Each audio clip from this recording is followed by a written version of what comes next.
welcome to God's 5 Minutes with Pastor Ed Wilson. Reach him at GodsFiveMinutes@gmail.com. Now, here's Ed Wilson with God's 5 Minutes. Hello, friends. Acts 12 gives us a remarkable story of King Herod. First, how he caused the murder of James and tried to carry out that of Peter. Then of how he was highly displeased with him of Tyre and Sidon. But they came with one accord to him, and having made Blastus, the king's chamberlain, their friend, desired peace, because their country was nourished by the king's country. And upon a set day Herod, arrayed in royal apparel, sat upon his throne, and made an oration unto them. And the people gave a shout, saying, It is the voice of a God, and not of a man. Those cities had been guilty of some misdemeanors, which Herod highly resented, and was resolved they should feel his resentment. The offenders capitulated, being convinced that it was in vain to contend with so potent an adversary. So they befriended Blastus, the king's chamberlain, probably with bribes. Such princes as Herod, who will not be governed by reason, had better be so governed that by their pride and passion. So a time was fixed for the ambassadors to make a public submission, to beg his majesty's pardon, throw themselves on his clemency, and promise never again to offend in the like manner. Perhaps that which would thus feed his pride would cool his passion. Herod appeared in all the pomp and grandeur he had. He was arrayed in his royal apparel, and sat upon his throne, wearing a robe of silver cloth, so richly woven that when the sun shone, it reflected the light with a luster that dazzled the eyes of the spectators. No doubt Herod thought it'd make up the lack of a royal heart with a royal apparel, and sat upon his throne as if that gave him a privilege to trample upon all about him as its footstool. He made a speech to the men of Tyre and Sidon, a fine oration. Well, the years have hidden what he said, but we can guess about it.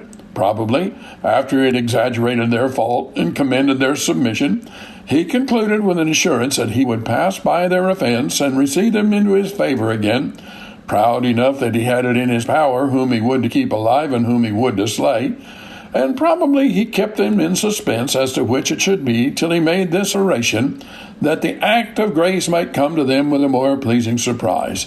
The people applauded him, those people who had a dependence upon him and had benefit by his favor. They shouted, It is the voice of a God and not of a man.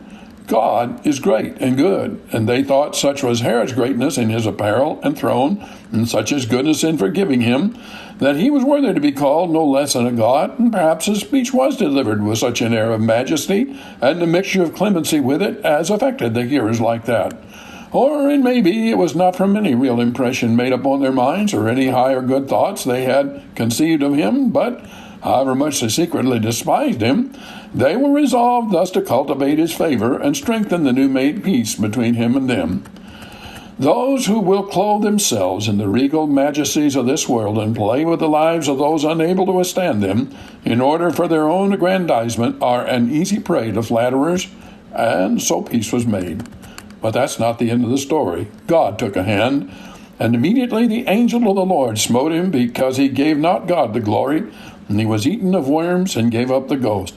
The historian says he was at that same instant seized with the most violent pain in his bowels, that he turned his eyes upon his friends and said, Now I, who am called a god and therefore immortal, must be proved a man and is mortal.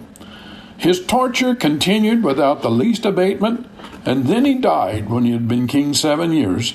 This sad story is recorded for our benefits. It teaches that God may allow a proud, persecuting man to even hurt his little ones for years, but there always will be a day of reckoning. You and I are wise not to follow in the footsteps of the Herods of the world. James, whom he caused to be put to death, actually was far better positioned than Herod was, and so shall you and I be, if we take the humble Christian pathway and forgo pretending to be greater than we are. And have you talked to God today? You have been listening to God's 5 Minutes with Pastor Ed Wilson. Reach him by email at GodsFiveMinutes@gmail.com. Tune in next time to hear more encouraging thoughts from God's Word on God's 5 Minutes with Pastor Ed Wilson.